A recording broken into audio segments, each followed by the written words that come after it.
The authority having jurisdiction (OJ) is incorrect in their assessment.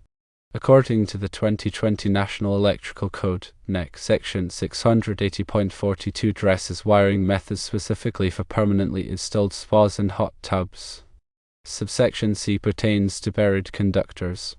It states that where underground wiring is necessary, it must be installed in raceways approved for the purpose or by the use of direct burial cables approved for the purpose.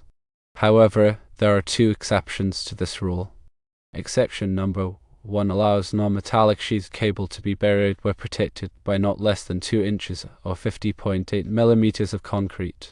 Under such conditions, the cable must be embedded in the concrete and be fastened in place before the concrete sets. Exception number 2 states that where installed in underground raceways, conductors shall be listed for the use. In the situation described, the non-metallic sheathed cable is buried in concrete, therefore, it is permitted by the exception to 680.42 subsection C. The presence of an underwater light in the hot tub does not alter this allowance. The low voltage transformer that powers the underwater light is not considered part of the non-metallic sheathed cable installation, thus it is not required to be installed within a raceway.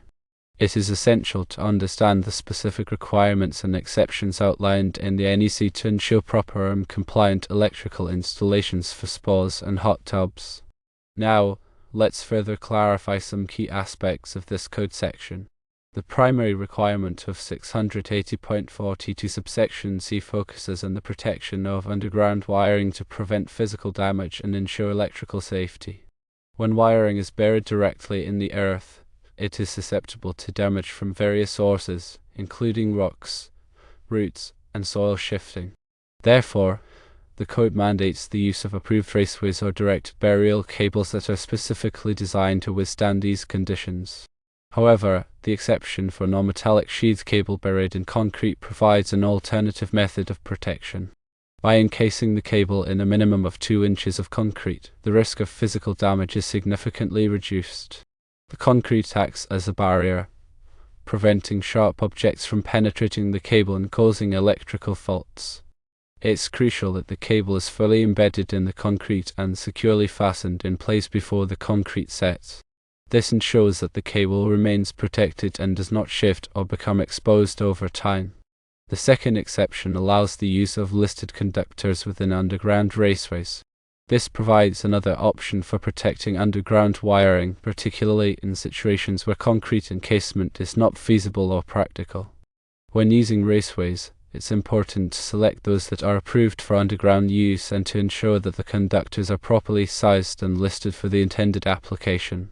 Now, regarding the underwater light and its low voltage transformer, it's important to note that the NEC has specific requirements for low voltage lighting systems in our new swimming pools, spas, and hot tubs.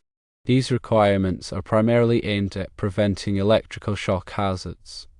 Typically, low voltage lighting systems operate at 12 volts alternating current or less, which significantly reduces the risk of electrical shock compared to standard line voltage systems such as 120 volts or 240 volts. However, even with low voltage systems, it's essential to follow the manufacturer's instructions and the NEC guidelines for proper installation and grounding. The transformer that supplies power to the underwater light must be listed for the purpose and installed in a location where it is protected from moisture and physical damage. Additionally, the wiring between the transformer and the light fixture must be suitable for wet locations and installed in accordance with the NEC requirements. The NEC Article 680 covers electrical safety requirements for swimming pools, spas, hot tubs, and similar installations. It provides detailed guidelines on bonding, grounding, wiring methods, and equipment placement to minimize the risk of electrical shock hazards.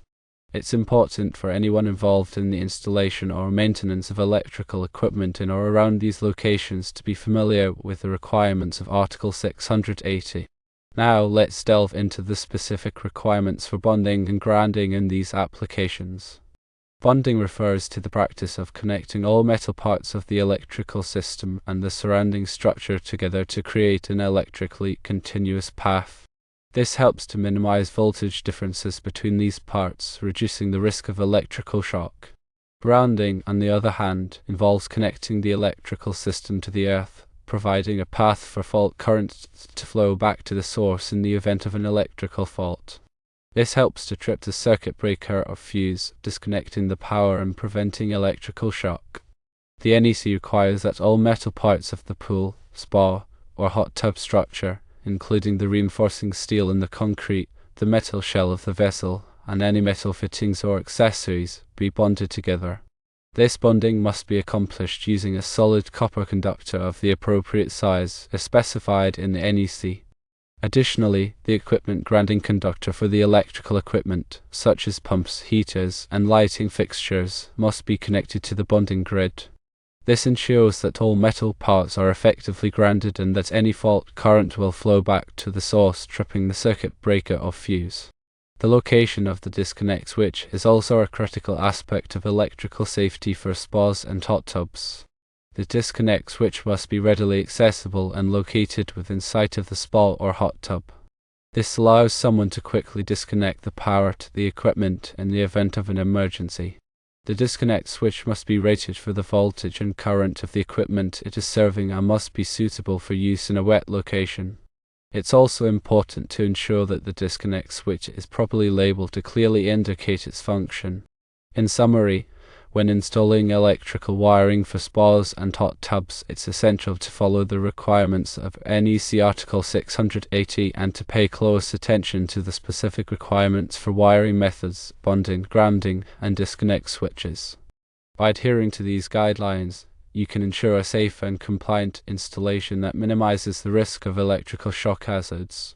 Now, let's expand on the permitted wiring methods for spas and hot tubs as outlined in NEC 680.42. As previously mentioned, underground wiring must be installed in approved raceways or with direct burial cables approved for the purpose. This requirement aims to protect the wiring from physical damage and environmental factors that could lead to electrical faults. Approved raceways include rigid metal conduit, intermediate metal conduit, rigid polyvinyl chloride conduit, and electrical metallic tubing, among others. These raceways provide a physical barrier that protects the conductors from damage and corrosion. Direct burial cables are specifically designed for underground use and are constructed with a robust outer jacket that can withstand the harsh conditions of the soil. These cables are typically marked with the letters US, which stands for Underground Service Entrance. When selecting a wiring method for an underground spa or hot tub installation, it's important to consider the specific site conditions and the local codes and regulations. Some jurisdictions may have additional requirements or restrictions on the types of wiring methods that are permitted. Now let's address the use of non-metallic sheathed cable in these applications. As we discussed earlier, NEC 680.42c provides an exception that allows non-metallic sheath cable to be buried where protected by at least 2 inches of concrete. This exception recognizes that concrete provides a significant level of protection against physical damage and moisture. However, it's important to note that the cable must be fully embedded in the concrete and securely fastened in place before the concrete sets. This ensures that the cable remains protected and does not shift or become exposed over time. It's also important to use a non-metallic sheathed cable that is suitable for wet locations such as Type UF cable. Type UF cable is specifically designed for underground use and is resistant to moisture, sunlight, and other environmental factors. Now let's discuss the wiring requirements for the low voltage underwater light. As previously mentioned, the transformer that supplies power to the light must be listed for the purpose and installed in a protected location. The wiring between the transformer and the light fixture must also be suitable for wet locations and installed in accordance with the NEC requirements. Typically, low-voltage underwater lights are supplied with a factory-installed cable that is specifically designed for submersible use. This cable is typically rated for direct burial and is resistant to chlorine and other chemicals that may be present in the water. When installing the wiring for the underwater light, it's important to follow the manufacturer's instructions and to ensure that all connections are properly sealed to prevent water from entering the electrical system. It's also important to ground the metal parts of the light fixture to the bonding grid, as required by NEC 680. This helps to minimize the risk of electrical shock in the event of a fault. In summary, when installing electrical wiring for spas and hot tubs, it's essential to follow the requirements of NEC Article 680 and to pay close attention to the specific requirements for wiring methods, bonding, grounding, and underwater lighting. By adhering to these guidelines, you can ensure safe and compliant installation that minimizes the risk of electrical shock hazards and protects the equipment from damage. Remember to always consult with a qualified electrician or electrical inspector if you have any questions or concerns about the electrical installation for your spa or hot tub. They can provide valuable guidance and ensure that your installation meets all applicable codes and regulations. Now let's address specific code requirements related to ground fault circuit interrupter (GFCI) protection. The NEC mandates GFCI protection for many circuits associated with spas, hot tubs, and pools. GFCI protection is designed to detect ground faults, which can occur when electricity leaks from a circuit to ground. These ground faults can pose a significant shock hazard, especially in wet environments. A GFCI device quickly interrupts the circuit when it detects a ground fault, reducing the risk of electrical shock. The NEC requires GFCI protection for receptacles located within a certain distance of a spa, hot tub, or pool. The specific distance varies depending on the addition of the NEC and the type of receptacle. Generally, all 120-volt receptacles within 10 feet of the inside wall of a spa, hot tub, or pool must have GFCI protection. Additionally, any receptacles that supply power to the spa, hot tub, or pool equipment, such as pumps and heaters, must also have GFCI protection. It's important to note that GFCI protection is not a substitute for proper bonding and grounding. Bonding and grounding are essential for minimizing voltage differences and providing a path for fault current to flow back to the source. GFCI protection provides an additional layer of safety by quickly interrupting the circuit in the event of a ground fault. Now let's discuss the requirements for overcurrent protection. Overcurrent protection devices, such as circuit breakers and fuses, are designed to protect electrical circuits from excessive current flow. Overcurrents can occur due to short circuits, overloads, or ground faults. These excessive currents can cause damage to equipment, insulation, and wiring, and can also pose a fire hazard. The NEC requires that all electrical circuits be protected by overcurrent protection devices that are properly sized for the circuit. The size of the overcurrent protection device is determined by the ampacity of the conductors in the circuit.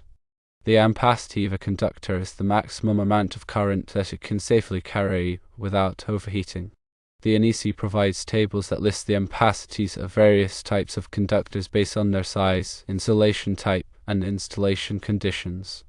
When selecting an overcurrent protection device for a spa or hot tub circuit, it's important to consider the total load on the circuit, including the pump, heater, lights, and any other equipment that is connected to the circuit. The overcurrent protection device must be sized to protect the conductors from overload, but it must also be small enough to trip quickly in the event of a short circuit or ground fault. In addition to the general requirements for overcurrent protection, the NEC also has specific requirements for overcurrent protection for spa and hot tub equipment. For example, the NEC requires that the heater circuit for a spa or hot tub be protected by a circuit breaker or fuse that is sized no larger than the ampacity of the heater. This helps to prevent the heater from overheating and causing a fire. Now let's address the topic of equipotential bonding. Equipotential bonding is the practice of connecting all metal parts of an electrical system and the surrounding structure together to create an electrically continuous path. This helps to minimize voltage differences between these parts, reducing the risk of electrical shock. Equipotential bonding is particularly important in areas where water is present, such as spas, hot tubs, and pools. In these environments, even small voltage differences can pose a significant shock hazard. The NEC requires that all metal parts of the pool, spa, or hot tub structure, including the reinforcing steel in the concrete, the metal shell of the vessel, and any metal fittings or accessories, be bonded together. This bonding must be accomplished using a solid copper conductor of the appropriate size, as specified in the NEC. The bonding conductor must be connected to all metal parts in a manner that ensures a reliable electrical connection. This may involve using bonding lugs, clamps, or other approved connectors. The bonding conductor must also be protected from corrosion and physical damage. In addition to bonding the metal parts of the structure, the NEC also requires that the equipment grounding conductors for all electrical equipment associated with the spa or hot tub be connected to the bonding grid. This ensures that all metal parts are effectively grounded and that any fault current will flow back to the source, tripping the circuit breaker or fuse. The equipotential bonding requirements are designed to create a safe electrical environment in and around spas, hot tubs, and pools. By minimizing voltage differences and providing a path for fault current to flow back to the source, equipotential bonding significantly reduces the risk of electrical shock. Now, let's explore the importance of proper signage and labeling. Proper signage and labeling are essential for ensuring the safety of spa and hot tub users and for providing important information to service personnel. The NEC requires that spas and hot tubs be provided with a sign that warns users about the potential hazards associated with these installations. The sign must include information about the risks of electrical shock, drowning, and other injuries. The sign must also provide instructions on how to use the spa or hot tub safely. In addition to the general warning sign, the NEC also requires that certain electrical components be labeled to indicate their function. For example, the disconnect switch for the spa or hot tub must be labeled to clearly indicate its purpose. The labeling must be durable and legible and must be installed in a location where it is readily visible. Proper signage and labeling can help to prevent accidents and injuries and can also assist service personnel in performing maintenance and repairs safely. Now let's examine the role of the authority having jurisdiction (OJ). The AHJ is the local authority that is responsible for enforcing the electrical code. The AHJ may be a city, county, or state agency. The AHJ has the authority to inspect electrical installations and to require that they comply with the electrical code.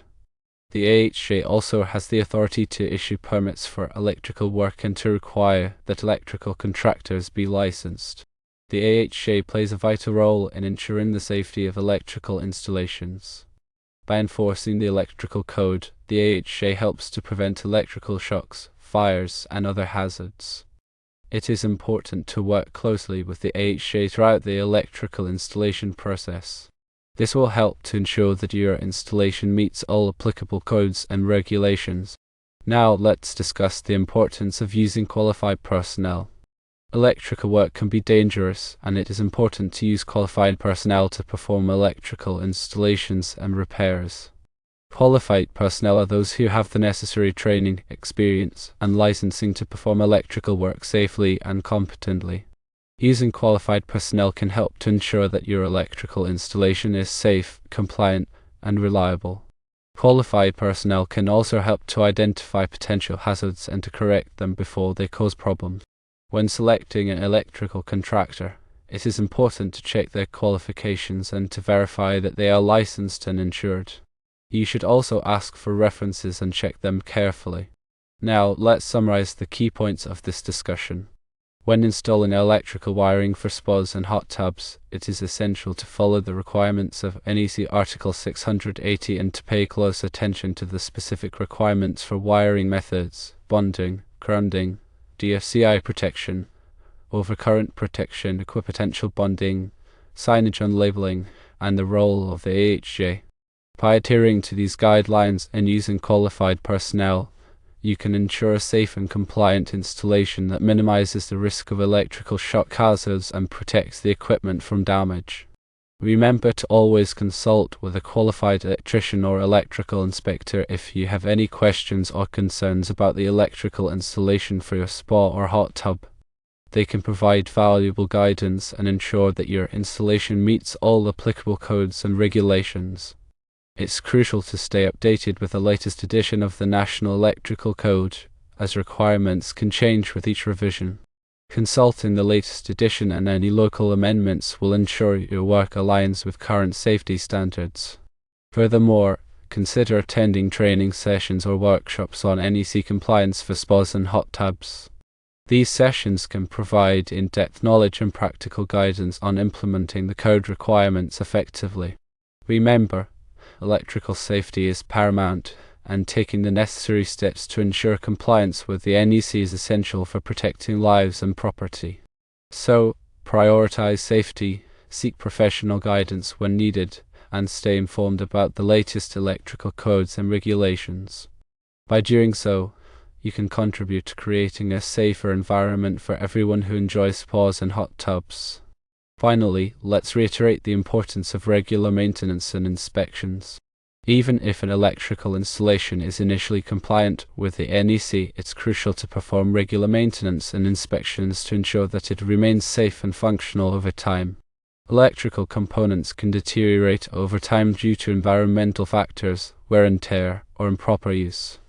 Regular inspections can help to identify potential problems before they become serious hazards. Maintenance tasks such as tightening connections, replacing damaged wiring, and cleaning electrical equipment can help to prolong the life of the electrical system and prevent electrical shocks, fires, and other accidents. It's recommended to have a qualified electrician inspect your spa or hot tub electrical system at least once a year. The electrician can perform a thorough inspection of all components, including the wiring, bonding, grounding, GFCI protection, and overcurrent protection. They can also identify any potential hazards and recommend corrective actions.